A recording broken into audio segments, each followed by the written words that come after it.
Salut la famille! Aujourd'hui, je vous raconte une histoire vraie qui a secoué une église à Lagos en 2023. Une sœur respectée, leader de prière, toujours en jupe longue, toujours la première à crier « Alléluia », toujours à condamner le monde et ses distractions.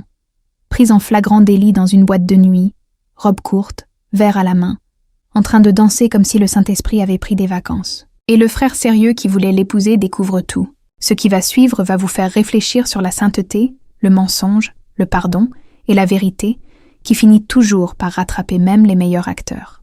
Ma sœur, mon frère, tu sais comment c'est chez nous. On peut porter le masque de la sainteté le dimanche et l'enlever le samedi soir.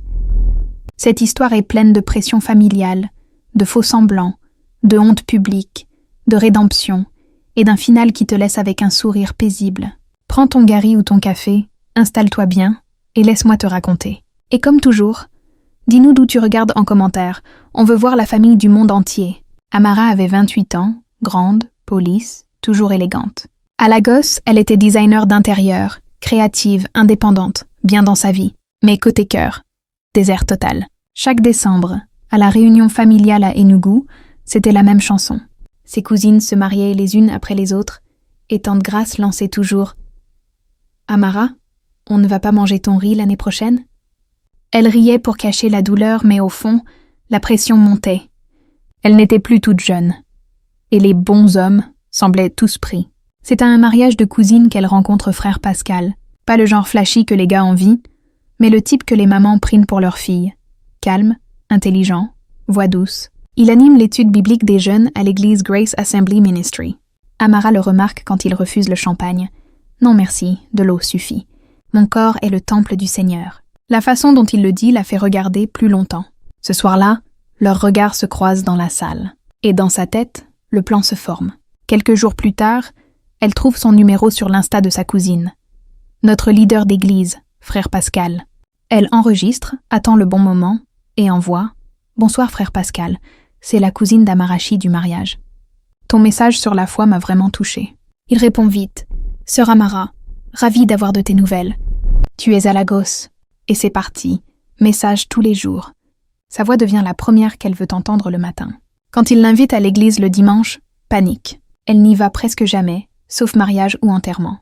C'est dimanche, Netflix, brunch, repos. Mais elle sait qu'il faut y aller. Ce matin-là, elle fouille sa garde-robe. Ses robes courtes, top sans manches, pas pour l'église. Elle sort une longue jupe chemise que sa mère lui avait achetée 2 ans plus tôt, encore dans le nylon. Devant le miroir, elle pratique le sourire doux des sœurs pieuses, attache un foulard, prend son vieux Bible et murmure « Seigneur, fais que ça ait l'air assez sain. » À Grace Assembly, les placiers l'accueillent chaleureusement. Elle rejoint le chœur, tape des mains timidement. Mais dedans, elle s'ennuie. Trop long, trop de chants, ses pieds réclament ses talons. À la fin, Pascal la raccompagne. « Sœur Amara, ton esprit est lumineux. Viens plus souvent. » Son cœur bat fort. « Oui, je cherchais une église maison. Je crois que je l'ai trouvée. » Ce soir-là, texto à sa copine Zara, « J'ai rencontré un gars sérieux, mais c'est un profond de l'église. » Zara, « Ton plan ?» Amara, « Devenir profonde aussi. » Les semaines passent, la nouvelle Amara apparaît. Foulard toujours bien noué, jupe jusqu'aux chevilles, lèvres sans rouge. Elle va au culte, poste des versets chaque matin, rejoint l'équipe de prière. Ses copines sont choquées. « Amara, quand est-ce que tu es devenue assistante pasteur ?» Takina Zara. Elle répond avec un sourire doux. L'ancienne moi est morte en Christ. Mais en vrai, l'ancienne Amara dormait juste, attendant que le masque fatigue. Pendant ce temps, Pascal tombe amoureux. Il admire sa douceur, sa dévotion, sa passion pour la prière. Une femme vertueuse, dit-il. Au bout de 3 mois, il la présente à la femme du pasteur. Je crois que c'est la femme que Dieu m'a gardée. Amara sourit poliment, mais dedans une voix murmure. Tu vas vraiment vivre comme ça pour toujours. Ce n'est pas facile de jouer le rôle. Le jour, gowns longues et versets. La nuit, elle scrolle sur les pages mode Insta, regrettant ses robes courtes et ses sorties. Un week-end, ses copines organisent une virée plage. D'abord, elle dit non. Pascal a dit que les fêtes mondaines affaiblissent en l'esprit. Mais quand les photos arrivent, tout le monde rit, danse, mange du poisson grillé, le manque la ronge. Elle texto Zara en secret. « Prochaine fois, je viens en mode discret. » La façade commence à craquer. Pourtant, Pascal reste doux et sérieux. Il prie avec elle tous les matins au téléphone, versets longs. « Notre relation doit être ancrée dans la justice », répète-t-il. Amara hoche la tête même quand elle n'écoute plus. Certaines nuits, elle met en mute ses prières et scrolle TikTok. Le point de rupture arrive 3 mois plus tard, veille de l'anniversaire de Pascal. Il veut une soirée calme. Jeûne, prière, réflexion. Amara acquiesce sagement. Mais la même semaine, une collègue organise une fête pour une promotion dans un lounge luxe à Victoria Island. « Amara, tu dois venir », suppliant les collègues. Elle refuse d'abord. Mais le soir de la fête, seule dans son appart, l'horloge tourne. L'idée de ses amis qui s'amusent pendant qu'elle fait semblant d'être Sainte la ronge. Elle craque. « Juste 1 heure. Je pars avant que ça chauffe. » Elle sort sa robe rouge courte cachée au fond du placard, met sa perruque bouclée, enfile des talons qui claquent. Au lounge, musique forte, lumière, rire, la vie en couleur. Ses collègues la traînent sur la piste. Elle lève son verre, jus de mangue, pas d'alcool, mais sous les lumières, ça brille comme du vin. Quelqu'un crie « Cheers à Amara !» et une dizaine de téléphones filment. Ce petit clip de quelques secondes va tout faire exploser. Parmi les invités, une influenceuse qui poste tout en live. En minutes, sa story Insta explose. En train de kiffer avec ma designer préférée, Amara. Ayaba, un placier de la jeunesse voit la vidéo, rit d'abord, puis reconnaît. C'est pas sœur Amara, la leader de prière? Il enregistre l'écran.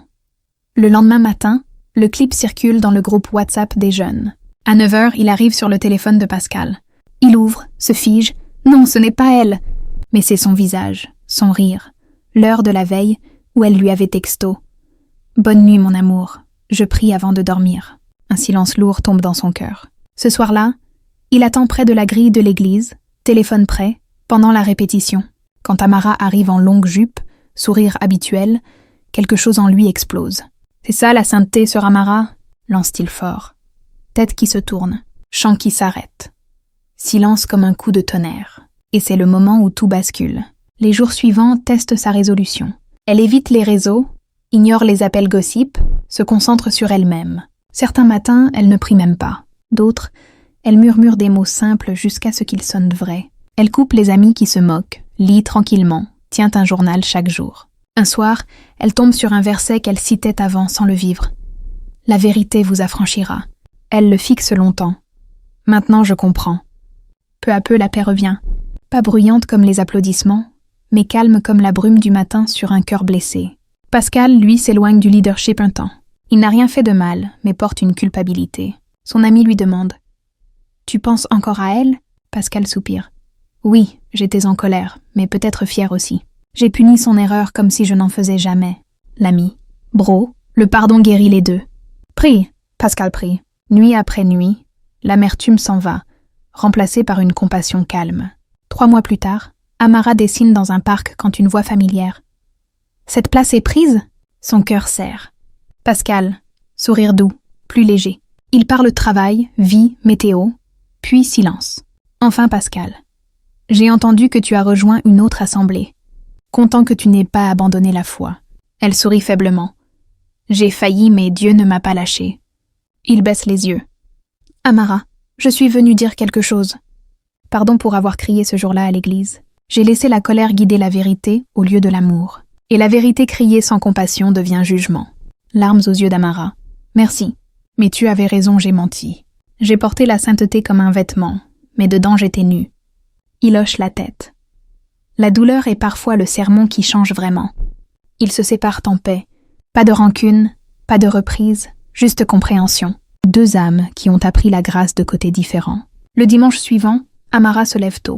Elle prend une douche lente, met une robe verte simple, se regarde dans le miroir. Cette fois, pas pour impressionner, mais pour se reconnaître. Elle entre à Grace Assembly. Les murmures recommencent, mais glissent comme pluie sur parapluie. Elle chante les yeux fermés, cœur ouvert. À la fin, le pasteur sourit large. « Bienvenue à la maison, ma fille. » Cette fois, le mot « maison » a du sens. Les semaines deviennent mois. Amara rejoint un groupe de femmes, pas comme leader, mais comme apprenante. Elles parlent honnêteté, foi, travail, amitié. Les leçons s'enracinent. Un après-midi, on lui demande un petit témoignage aux jeunes filles. Paumes moites, mais elle parle simplement. « J'ai prétendu aimer Dieu pour qu'un homme m'aime. Je pensais que jouer la sainte était plus facile que le devenir. Mais le mensonge ne peint que la rouille, il ne change pas le métal. La salle silencieuse. Certaines hochent la tête. D'autres pleurent doucement. Elle finit. Sœur, si vous changez, que ce soit pour la vérité, pas pour les applaudissements. Pascal, son ministère grandit. Il devient plus compatissant avec les jeunes. Répète souvent. J'ai connu une femme qui m'a appris que le mensonge attache plus longtemps que le péché. Elle m'a montré que la vérité ce n'est pas la perfection, c'est la sincérité. Il ne dit jamais son nom, mais une douceur remplit ses mots. Des années plus tard, Amara ouvre son cabinet de design d'intérieur, Trueform Interiors. Slogan, l'authenticité est belle. Elle trouve l'épanouissement dans son travail, la paix dans sa foi. Un matin lumineux, sa secrétaire apporte un bouquet. Livraison pour vous, madame. Amara ouvre la carte entre les roses. Que ta vérité brille toujours plus que ton masque. Pascal. Elle sourit doucement, pose les fleurs près de sa Bible, murmure « Merci Seigneur, d'avoir réécrit mon histoire. » Dehors, le trafic de Lagos continue, bruyant, têtu, plein de vie. Mais Amara a appris à trouver le calme dans le bruit. La leçon, la famille, pas toutes les voix saintes ont un cœur saint. Pas tous les « Alléluia » forts viennent de la vérité. Hommes, méfiez-vous de la femme qui cite la Bible seulement quand ça arrange. Regardez comment elle agit quand personne n'applaudit. Femme, arrêtez de jouer la sainte pour attraper un mari. Le mariage n'est pas un prix pour les meilleures actrices. C'est un chemin pour des partenaires honnêtes. Le mensonge attire, mais ne tient jamais. Quand le masque tombe, et il tombe toujours, la vérité reste debout là où le costume s'effondre. Si cette histoire t'a parlé, like forte, partage à ceux qui portent encore un masque. Abonne-toi pour plus d'histoires vraies qui touchent le cœur et l'âme. En commentaire, si tu étais Pascal, tu aurais pardonné? Si tu étais Amara, tu aurais tenu le rôle jusqu'au bout? Que la vérité vous libère tous. À la prochaine, et restez vrai.